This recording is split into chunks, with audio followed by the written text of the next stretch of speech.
بسم اللہ الرحمن الرحیم الحمد للہ رب العالمین والصلاة والسلام علی سید الانبیاء والمرسلین۔ امام بخاری رحمۃ اللہ تعالی علیہ نے کتاب الطب بخاری شریف میں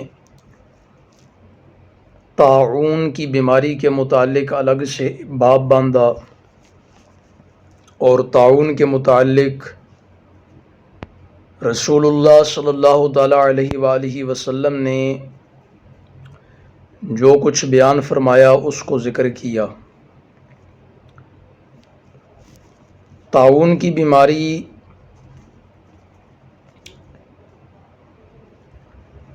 بہت قدیم بیماری ہے اور پچھلی ساری کتابوں کے اندر کہیں نہ کہیں کچھ نہ کچھ اس کا ذکر موجود ہے۔ طاعون ایک پھنسی یا ورم جس میں سخت بخار کے ساتھ بہت ہی زیادہ جلن ہوتا ہے، اور اکثر یہ ورم بغل اور گردن میں ہوتا ہے اور اس کے علاوہ جسم کے اور مقام پر بھی یہ ہوتا ہے۔ تو یہ وبائی بیماری ہے، جب شروع ہو جائے تو پھر پھیلتی چلی جاتی ہے، اور یہ مرض بحکم الہی اچانک نمودار ہو کر وسیع پیمانے پر پھیل جاتا ہے۔ تاریخ میں ایسی بہت ساری مثالیں موجود ہیں، لیکن اللہ کے فضل و کرم سے یہ مرض آج کل نہیں ہے، اور اللہ رب العزت سے دعا کرنی چاہیے کہ وہ ہمیشہ اپنے بندوں کو ایسی امراض سے محفوظ و معمور فرمائے۔ حضرت عبداللہ بن عامر بیان کرتے ہیں کہ حضرت سیدنا عمر فاروق اعظم رضی اللہ تعالیٰ عنہ جب شام کے لیے روانہ ہوئے تو آپ جب مقام سرخ میں پہنچے تو آپ کو اطلاع ملی، سرخ کے مقام پر جب آپ پہنچے تو آپ کو اطلاع ملی کہ ملک شام کے اندر طاعون کی وبا پھوٹ پڑی ہے۔ تو اس موقع پر حضرت سیدنا عبد الرحمن بن عوف رضی اللہ تعالیٰ عنہ نے آ کر کے یہ خبر دی کہ رسول اللہ صلی اللہ تعالیٰ علیہ وآلہ وسلم نے ارشاد فرمایا کہ جب تم وبا کے متعلق سنو کہ وہ کسی جگہ ہے تو وہاں نہ جاؤ، اور جب کسی ایسی جگہ وبا پھوٹ پڑے جہاں تم موجود ہو تو پھر وہاں سے نکلو بھی مت۔ تو یاد رکھیں کہ اس حدیث پاک سے علماء کرام نے، محدثین، مفسرین نے وبا سے تمام وبائی امراض مراد لیے ہیں، چاہے وہ طاعون ہو، چاہے ہیضہ ہو، یا کوئی ایسی وبا جو جان لیوا ثابت ہو، یا کوئی بھی۔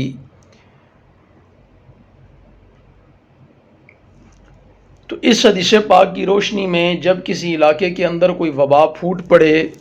تو آپ اس علاقے کے اندر موجود ہیں تو وہاں سے نکلے نہیں، اور اگر آپ وہاں موجود نہیں ہیں تو وہاں جائیں نہیں۔ اس کے بالیقین بہت سارے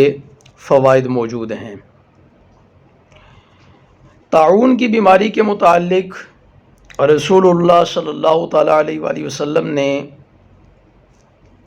مدینہ شریف کی شان بیان کرتے ہوئے، مدینہ منورہ شریف کی فضیلت بیان کرتے ہوئے ارشاد فرمایا کہ مدینہ منورہ میں دجال داخل نہیں ہو سکے گا اور نہ طاعون آ سکے گا۔ شروع میں بیان کیا کہ اللہ رب العزت نے اپنے خاص فضل و کرم سے اب اس بیماری سے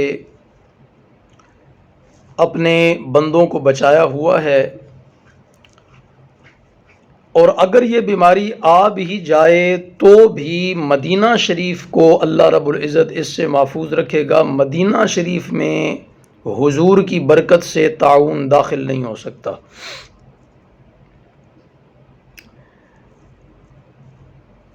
اسی طرح ایک اور حدیث پاک طاعون کے متعلق کہ رسول اللہ صلی اللہ تعالیٰ علیہ وآلہ وسلم نے ارشاد فرمایا کہ طاعون ہر مسلمان کے لیے شہادت ہے۔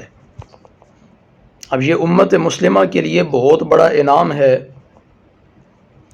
کہ اگر کہیں کسی علاقے میں طاعون کی وبا پھیل جائے اور مسلمان اس وبا سے مرنے لگیں تو مسلمانوں کا مرنا ان کے لیے شہادت ہے، جیسا کہ رسول اللہ صلی اللہ تعالیٰ علیہ وآلہ وسلم نے ارشاد فرما دیا۔ امام احمد ایک روایت نقل کرتے ہیں کہ طاعون سے مرنے والے اور شہید قیامت کے دن جھگڑیں گے۔ طاعون والے کہیں گے کہ ہم بھی شہیدوں کی طرح مارے گئے۔ اللہ پاک فرمائے گا اچھا ان کے زخموں کو دیکھو، پھر دیکھیں گے تو ان کا زخم بھی شہیدوں کی طرح ہوگا اور ان کو شہیدوں جیسا ثواب ملے گا۔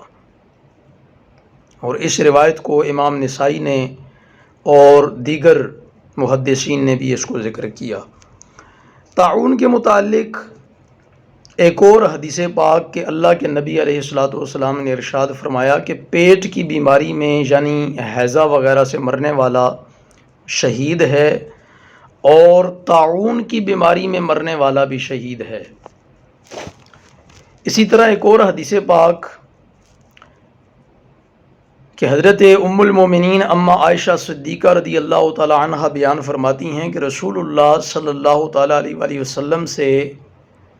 طاعون کے متعلق پوچھا گیا تو نبی رحمت علیہ الصلوۃ والسلام نے ارشاد فرمایا کہ یہ ایک عذاب تھا،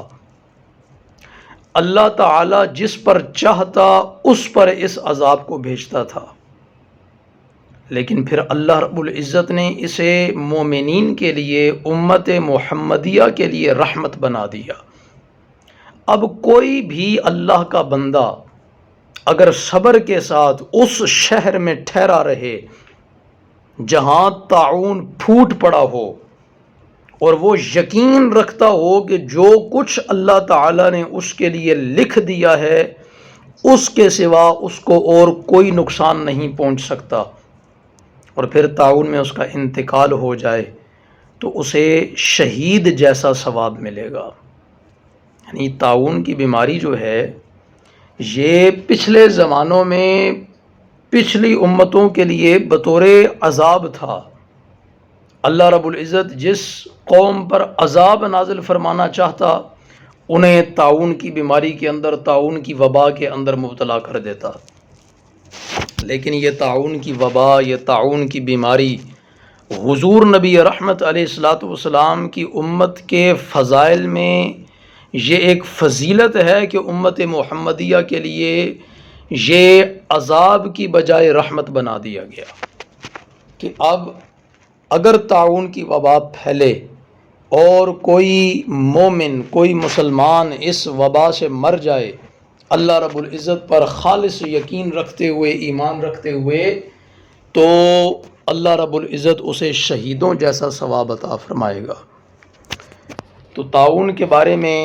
امام بخاری رحمۃ اللہ تعالیٰ علیہ نے کتاب الطب میں جو روایات ذکر کیں وہ تقریباً میں نے مفہوماً ساری بیان کر دیں۔ اللہ رب العزت ہمیں اگر یہ کہیں وبا پھیل جائے یا کوئی بھی ایسی وبا جو جان لیوا ثابت ہو